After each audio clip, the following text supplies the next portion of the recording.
खरंच हो, मस्त चांदण आहे. हो. हॅलो, थँक्यू कोण बोलणार? का मी बोलल्यानंतर काय? तुम्ही आपण म्हणून केलं असतं तर म्हटलं असतं तुम्हाला थँक्यू. ओके फाईन, ठरलो मी. असंही वकिलांची वाद कोण घालणार म्हणा. पण सर, कसली गंमत आहे ना. म्हणजे ते तुमच्या समजवण्यावरून किंवा माझ्या समजवण्यावरून नाही झालं, ते एका खिरीमुळे होणार आहे. नाही, फक्त एका खिरीमुळे नाही, तुझ्यामुळे आज आई आणि आबांमधला वाद मिटणार आहे.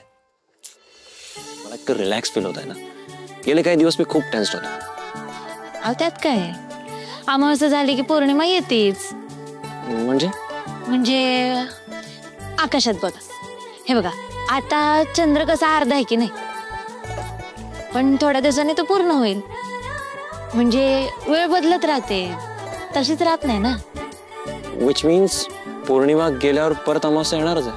म्हणून तर आपली माणसं पाहिजेत ना सोबत. म्हणजे बघा, आता आकाशात चांदण्या आहेत का नाही, या चांदण्या चंद्र अर्धा असला तरी असतात आणि पूर्ण असला तरी असतात.